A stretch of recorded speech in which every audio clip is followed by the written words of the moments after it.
Hey guys, thanks for joining me in the studio. Today we're going to talk about the keys for starting a successful art career. Many people think, oh, being an artist is fun and easy and carefree, and you tell someone you're an artist and they say, wow, super cool, that's awesome, sounds like fun. But what they don't realize is that being an artist is hard work, a painstaking labor of love. And to get art done, a large body of beautiful work requires discipline and some keys to success. So over the years, I started out, I had to work in a law firm, and so I thought, how can I do my art and still work full time and raise 2 kids? So I made myself a schedule that I'd come home from work, I'd do all my chores, and when the children were in bed, I would dedicate about 4 hours, 3 to 4 hours, to my artwork. What I learned, number 1, is I need to get disciplined here. I need to set clear goals. So that's what I did. Not vague goals like, oh, I want to create more art. I set clear goals. I have a goal book and I have a goal calendar. How many pieces of artwork do I want to create this month? So, because I broke it down into smaller chunks. How many then do I want to create this week? And how many hours a day am I going to have to dedicate to my art practice in my studio, at my desk, to achieve that goal? I went on to other goals too. I was a big goal. I'm a big goal person, and when I first started out, I set goals and I made deadlines. I set a goal like, I want to be an artist, a full-time artist, making a living off of my art by such and such a date. I want to have my art in art galleries by such and such a date. I wrote goals after goals, and once I started achieving those goals, because it goes into your mind and you've set your intention, you show up every day, and those goals, they start to happen. Then you look at your goals and you say, okay, I can take that goal off, or I can move it up, I can switch it around, but you have a clear path. So that's number 1. Number 2 would be accountability. That's where, write it down. Each week, I logged my hours into my calendar, and I logged how many paintings I did, and then at the end of the month, I had a monthly total to show how many paintings I did that month. That way, I could see, how did I manage? Do I need to adjust that at all to make it more realistic? Can I up the hours? Can I add another hour on that? And so that's setting that accountability and writing it down. It helps you manage your goals.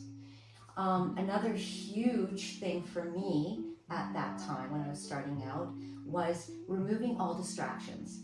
When it's your time to show up in your studio or your workstation, the social media goes off, the phone goes on vibrate. At that time, people would come into my studio, they'd knock on the door.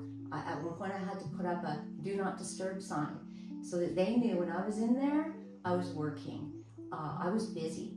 And then soon they respected my time, so everyone sort of eased off. They saw my schedule, they knew I was working, and distractions eat up your time, they eat up your energy. When you alleviate those distractions, you're free to create.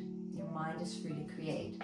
And then there again, number 4 would be your workspace. Create a workspace for yourself. It doesn't have to be a room. When I first started out, I just worked in my kitchen. I had a corner of my kitchen. I set up with my desk, some supplies, and that was my workstation. That way, you know that when you're there to work. It's just another kind of a niche on your belt to discipline. You see your workstation, you're going to be there, and you're going to be working. Another key component, routine. Set that routine. It's shaped around your goals. You are tired after work. Well, I was tired after work. I was exhausted, and I knew that I had those goals and that accountability. And so my routine was at that time, I need 3 hours in the studio or I need 4 hours in the studio. So I'd go in, I'd show up. Even though I was tired, maybe I would do something that wasn't so demanding. I would prime canvases, or I would sketch. All these tasks, they needed to be done because they moved my goals forward, but they weren't so demanding. So it helped me with my accountability. It didn't make me feel bad. I was still there. I was still logging my hours, and I was still doing things that needed to be done, but it's just a little bit every day towards your goals. One of the biggest things I learned, though, is not to be too hard on ourselves. As artists, I think we are hard on ourselves, even just with our art.